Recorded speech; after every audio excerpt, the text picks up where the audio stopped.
Hi everyone, welcome to Lakshmi Prasuram. Tamil சுருக்கெழுத்துல அத்தியாயம் 12 நீண்ட சுழி அதனோட பாடப்பகுதியை பார்க்க போறோம்.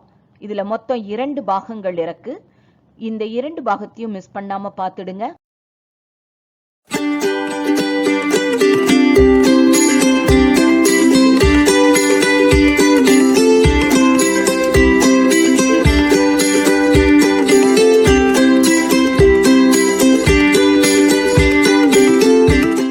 வணக்கம். நம்ம ஏற்கனவே சிறிய சுழி பார்ப்போம், பெரிய சுழி பார்ப்போம். இப்ப பார்க்க போறது என்னன்னா நீண்ட சுழி. அப்படின்னா என்ன வித்தியாசம்? அந்த 2 சுழியும் வட்டமா இருக்கும்.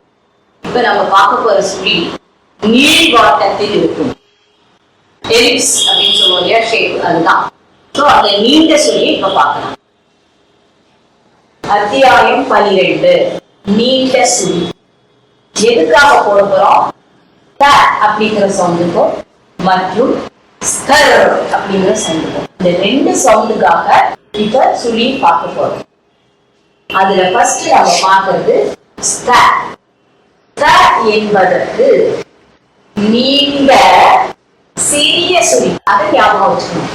நீள்வாட்டத்துலதான் இருக்கு, ஆனா சின்னதா போடுவோம். நீண்ட சுழி எப்படி இருக்கும்? எந்த அளவுல போடுவோம்? ஒரு மெய்க்குறியின் பாதி அளவு. எங்கெல்லாம் யூஸ் பண்ணுவோம்? ஆரம்பத்தில், நடுவில். சோ சுழியை பொறுத்த வரைக்கும் சின்னதா இருக்கும், நீண்ட சுழியா இருக்கும். ஒரு மெய்க்குறி, அதாவது ஸ்ட்ரோக், அதனுடைய பாதி அளவு, half the length. எங்கெல்லாம் யூஸ் பண்ணுவோம்? இனிஷியலா, மீடியலா, ஆரம்பத்தில், நடுவில் எழுதப்படும். இப்ப பாருங்க, ஒரு ஸ்ட்ரோக் போட்டுருக்கேன். இதுதான் பாதியில இருக்கும் இல்லையா? ஒரு ஸ்ட்ரோக்ல பாதி. அந்த பாதியிலேருந்து ஆரம்பிச்சு இப்படி கொண்டு வரும், கொண்டு போய் மோஷன். அப்ப இடது வாட்டத்துல போடும். அதை நம்ம பார்க்கணும். சோ பாதிங்கிறதுக்கு தான் இதை நான் காமிச்சிருக்கேன். ஒரு ஸ்ட்ரோக்ல பாதி எழுது. இது நேர்கோடுகளா இருந்தாலும், அதே மாதிரி வளைவு கோடுகளா இருந்தாலும் அதுல பாதி அளவு. அப்ப நம்ம போட ஆரம்பிக்கிறது அந்த பாதியிலேந்து ஆரம்பிச்சுதான் ஸ்ட்ரோக்கையே போடுவோம். இங்கேயும் பாதியிலேந்து ஆரம்பிச்சுதான் மெய்க்குறிய காண்பிப்போம். இப்ப பாக்க ஆரம்பத்தில், இப்ப ஸ்டாச்சுலிய ஆரம்பத்திலையும் நடுவிலையும் பயன்படுத்தலாம்னு சொன்னேன். ஆரம்பத்துல எப்படி யூஸ் பண்ணணும்? நேர்கோடுகளுக்கு இடது வாட்டம், அதே மாதிரி வளைவு கோடுகளுக்கு உட்புறம். சோ இந்த எல்லாமே சிறிய சுழி, பெரிய சுழி எல்லாத்தையும் பார்த்துட்டோம். நேர்கோடுகள்னாலே சிறிய சுழி இடது வாட்டம், பெரிய சுழி இடது வாட்டம். அதே மாதிரிதான் இப்ப போகக்கூடிய ஸ்டாண்டர்ட் நீண்ட சுழியும் இடது வாட்டத்துல போடும். இப்ப வேணும்னா இப்ப இங்க காமிக்கிறேன் பாருங்க எப்படி ஆரம்பிக்கணும் அப்படிங்கறத. இப்ப பீக்கு போடணும், இப்புக்கு அப்படின்னா இப்படி பாதியிலேருந்து ஆரம்பிச்சு மேல போய் போடணும். அதே மாதிரிதான் இருக்கு போடணுமா? இரு இங்கேன்னு வரும், ஆனா நம்ம பாதியும் ஞாபகம் வச்சுக்கணும். இப்படி வச்சு அப்படி போடணும். பிட்டுக்கு போடணுமா? பாதியிலேருந்து ஆரம்பிச்சு இப்படி போடணும். இக்குக்கு போடணுமா? பாதியிலேருந்து ஆரம்பிச்சு. அப்ப வளைவு கோடுகளுக்கு என்ன பண்ணலாம்? வளைவு கோடுகளுக்கும் அதே மாதிரிதான். பாதியிலேருந்து ஆரம்பிச்சு இல்ல, பாதியிலேருந்து ஆரம்பிச்சு இன்னு, அதே மாதிரி இன்னு எல்லாமே. இப்ப பாருங்க, 2B இருக்குவாங்க. இந்த ஸ்டா சவுண்ட் எதோட சேர்ந்துருக்கு? இப்போ அப்ப எப்படி சிறிய சுழி சொன்னோமோ அதே மாதிரி முதல்ல அதை படிக்கணும். அப்புறம்தான் உயிரொலி, அதுக்கப்புறம் தான் ஸ்ட்ரோக். உயிரொலி முன்னாடி வந்தா அந்த உயிரொலி, அப்புறம் அந்த ஸ்ட்ரோக். இப்ப ஸ்டூபி அப்படிங்கும் போது இங்கேருந்து ஆரம்பிக்கணும். ஏன்னா த்ரூ த லைன், அதாவது லைன் வழியா எழுதப்படும். ஸோ இப்படி போட்டுட்டு இப்படி. அப்ப இஸ்த, தென் ஊ, தூ, அப்புறம் இப்போட ஸ்டூபி. ஸ்திரம் இருக்கு போடலாம் பாதியிலேந்து. அதனால இங்கேருந்து ஆரம்பிச்சுட்டு நேரா கொண்டு போய் இப்படி போடணும். இங்கேருந்து ஆரம்பிக்கிறோம். அப்ப ஸ்ரீ ராம் ஸ்தானம் இன்னோட சேருது. பாதியிலேருந்து ஆரம்பிச்சு இன்ன போட்டு அப்ப ஸ்தானம். ஸ்தலம் ஆரம்பிக்கிறோம், இல்ல காமிச்சுட்டு இல்ல. துதி பாதியிலே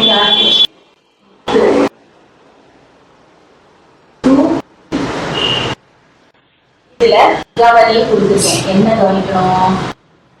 இந்த ஸ்டாயிங்கிற வார்த்தையில இந்த ஸ்டாக் சவுண்டு யாரோட சேரும்? இங்கிறது என்ன? ஒரு கொக்கியுள்ள மெய்க்குறி. அப்ப கொக்கியுள்ள மெய்க்குறிக்கு போட முடியுமான்னா போட முடியாது. அப்படி வந்துச்சா முழுவதுமாக எழுதப்படும். என்ன பண்ணுவோம்? அப்ப ஸ்ட்ரோக் போடுறதா இருந்தா போட்டுட்டு எப்படி நம்ம பெரிய சுழியில பார்த்தோம் அதே மாதிரிதான் கொக்கியுள்ள மெய்க்குறிகளுக்கு சுழி போட முடியாது. அதே மாதிரி எண்ணுங்கிறது கொக்கியுள்ள மெய்க்குறி, அதுக்குள்ள போட முடியாது. அது நேர்கோடா இருந்தாலும் சரி, வளைவுகோடா இருந்தாலும் சரி, கொக்கியுள்ள மெய்க்குறிகளுக்கு போடலாம். நடுவில். இந்த நடுவில் பார்க்கும்போது ஆரம்பத்தில் பார்த்தோம், இப்ப நடுவில். நடுவுல எப்படி போடுவோம்? ஆக்சுவலா பாத்தீங்கன்னா நடுவுல அது எண்ணில வர மாதிரிதான் தெரியும். ஏன்னா அதுக்கப்புறம் அடுத்த ஸ்ட்ரோக் போடுறதுனால இது நடுவுலன்னு சொல்றோம். கஸ்தூரி, இப்ப கே அதாவது இக்கு கஸ்து. அப்ப பாத்தீங்கன்னா முடிவுல ஒரு மாதிரி இருக்கு. ஆனா அடுத்த ஸ்ட்ரோக் வந்ததுனால இது நடுவுலன்னு சொல்றோம். அப்ப கஸ்தூரி. புஸ்தகம், இப்பு அதாவது விஸ்தரி, இவ்வு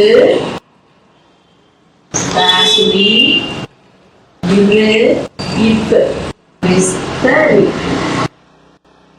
முஸ்தீப்பு, இம்மு இப்பு முஸ்தீப். நடுவுல பார்க்கணும். நம்ம என்ன சொன்னோம்? ஆரம்பத்தில் நடுவில் ரெண்டு இடத்திலையும் பயன்படுத்தலாம். முடிவில் தாவை தொடர்ந்து உயிரொலி தொடர்வதால் பயன்படுத்த முடியாது. தமிழ் மொழியில எப்பவுமே இந்த ஸ்தாங்கிற சவுண்ட தொடர்ந்து உயிரொலி ஒண்ணு பின்னாடி வரும். அந்த உயிரொலியை வைக்கிறதுக்கு நமக்கு ஒரு மெய்க்குறி தேவை. அதனால தாசுரியோட முடிக்க முடியாது. சோ ரஸ்தா அப்படின்னு வந்தா அப்புறமா ஆகும். அப்ப இரு இசு இத்து ரஸ்தா. கிஸ்தி, இக்கு இத்து இசு இத்து கிஸ்தி. இப்படிதான் போகும்.